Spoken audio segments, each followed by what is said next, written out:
So in other words, I pursue truth, whether it be when I wear my hat as an academic, as a scientist, but I also feel that academics should get out of their bubbles and tackle attacks on reason, attacks on truth in public discourse. And so when I see these folks carrying on, I feel that I'm compelled. I feel it is part of my actual professional duties to weigh in. And so I don't view my job as simply one that pursue scientific.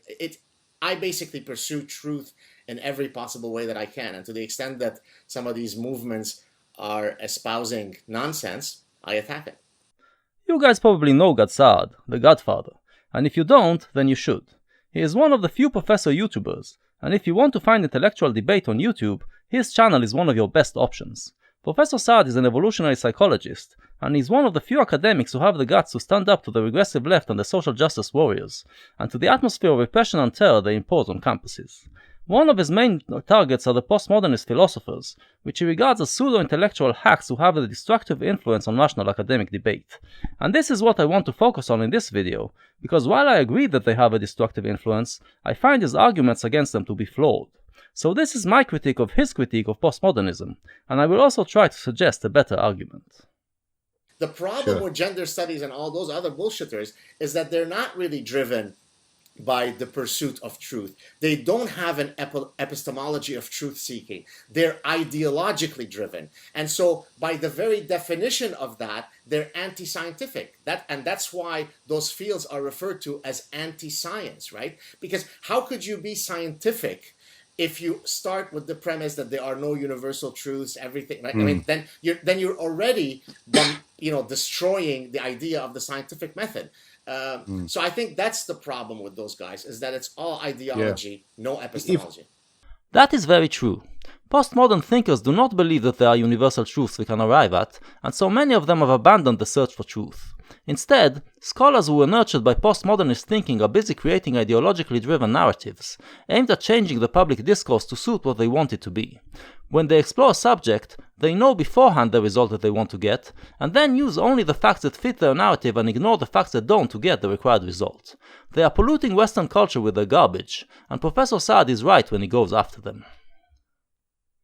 Where I disagree with Gad is with his proposed solution. He seems to believe that it was postmodernist philosophers who led us astray from the path of seeking universal truth, and to demand that we go back on that path. But actually, it was the other way around. It wasn't postmodernist thinkers that made us abandon the search for universal truth. It was our realization that we cannot reach universal truth that brought the rise of postmodernism.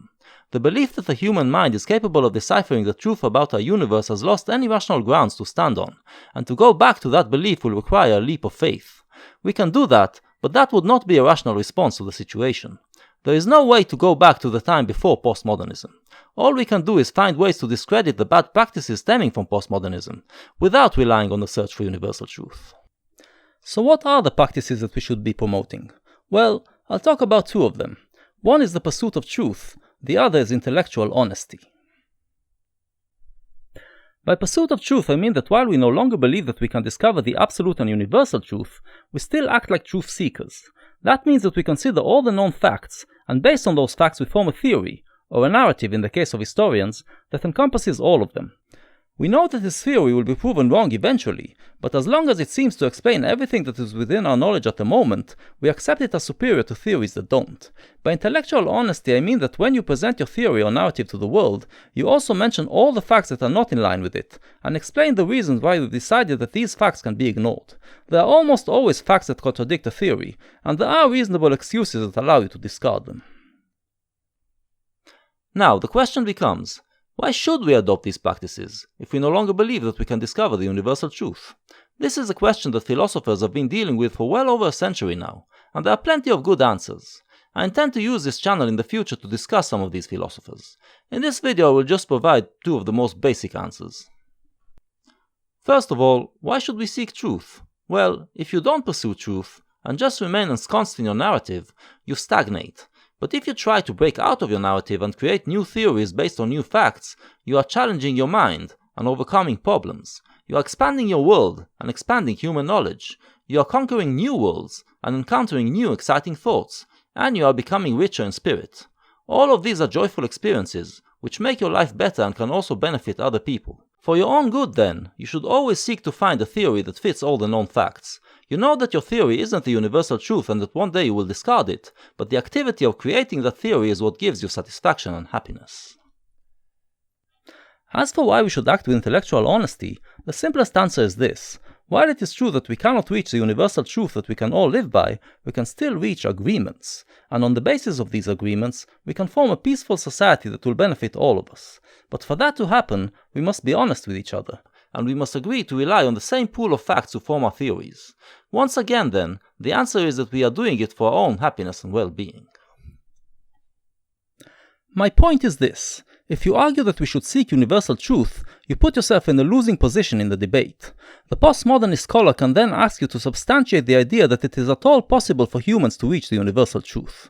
If, on the other hand, you accept that it is not possible, but argue that it is still better for our well-being that we act with intellectual honesty and pursue truth, then the pseudo-intellectual pollution of postmodernism can be defeated.